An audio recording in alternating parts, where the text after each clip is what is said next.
What's going on, YouTube? This is SG1 Sports, and you're watching our Big 12 football channel. We've got our Week 1 power rankings, and by the way, the Week 1 slate of games in the Big 12 is pretty weak.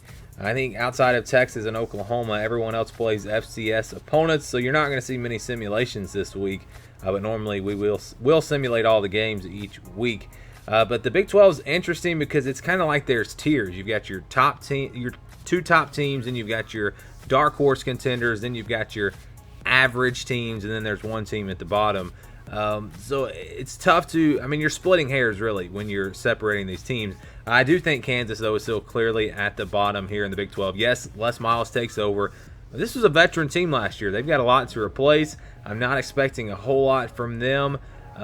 First-year head coaches, as we have seen in the past, have struggled. So, yeah, Kansas, I don't expect them to win many football games. I don't really even see them getting close to a bowl game. 4-8 is probably about the best-case scenario, but it could be one of those 1-2 win type seasons as well. So the Jayhawks for me are number 10.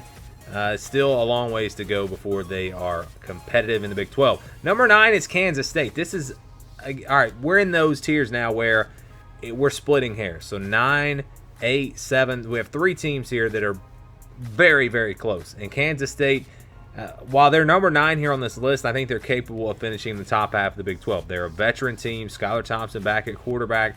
There are some question marks. Had some players transfer away. The first-year head coach thing also applies here to Kansas State, and it will apply, I think, to our bottom 4 teams, actually, in the Big 12. So this is a team that I think is capable because they have a lot of veterans on this roster, but to me, talent-wise, they're just not there, and that's why we're at number 9. Number 8 is Texas Tech, another team that I don't think it's going to be bad. Yes, they're here at the bottom, but they've got some weapons on offense. You got Alan Bowman back at quarterback. How is this team going to change? They're still going to stick to a similar offense that they ran in the past. They're going to be throwing the football a lot, and that's good news, I think. And Alan Bowman, I think, is very underrated at quarterback, but they've got a long ways to go on defense.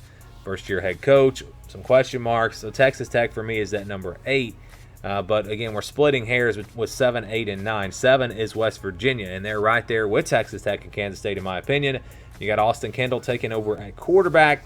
This team really is depleted, though, from last year. They lost a lot, lost all their weapons at receiver pretty much. They've got some good running backs. This team's going to be different. I think they're going to run the football with Neil Brown a lot more this year, and that's going to be the strength of this offense.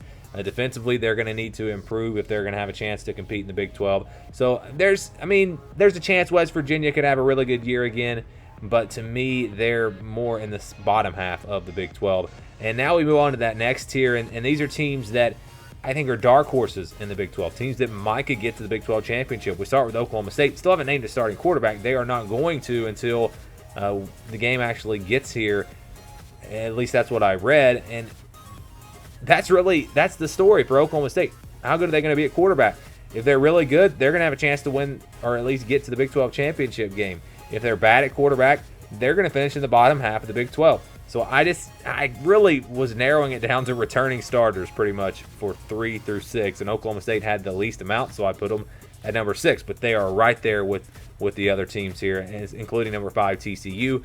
This is a team that defensively doesn't have a whole lot coming back. But we've seen Gary Patterson in the past put together some good defenses. They have a chance, I think, to be one of the top 2 defenses probably in the Big 12 this year.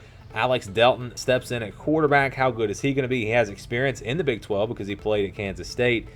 So this is a team that is capable, again, of being a dark horse team, a team that could get to the Big 12 championship game, but they're also capable of finishing in the bottom half of the Big 12. Which team will we see? That's the question. And remember, on our simulation, TCU actually won the Big 12. We'll see if that has any accuracy to it at all. Number 4 is Baylor.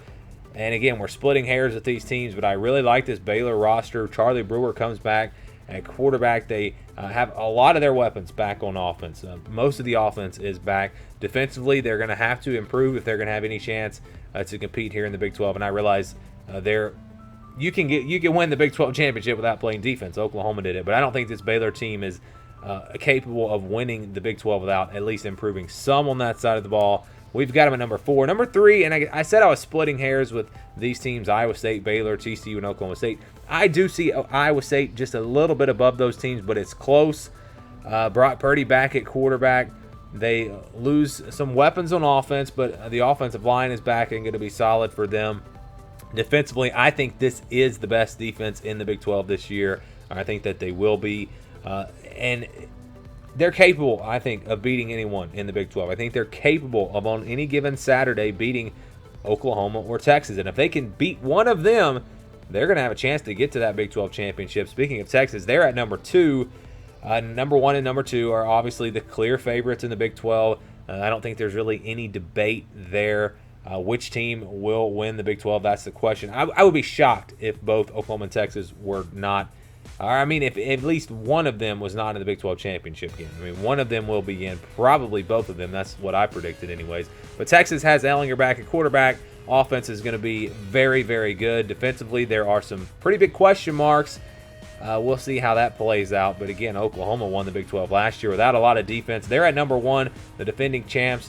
I have to put them at number 1. Lincoln Riley has developed into one of the top coaches in the country. Jalen Hurts, I believe, is going to fit very well into this offense. Defensively, they actually might be better this year with everything they have coming back. New defensive coordinator, and they have plenty of weapons on offense. So for me, Oklahoma is still the team to beat in the Big 12. They are still clearly the best team, at least before we get to the season. Now, next week I might change it. Texas might impress me more than Oklahoma. They both play group of 5 teams in Louisiana Tech and Houston, but still, those are going to be pretty good teams and pretty good, I think, measuring sticks for both of these teams. What do you guys think about the Big 12? How would you rank these teams? What do you like? What do you not like about my rankings? Let me know down in the comments below. Thanks for watching, and stay tuned for more here on our Big 12 channel.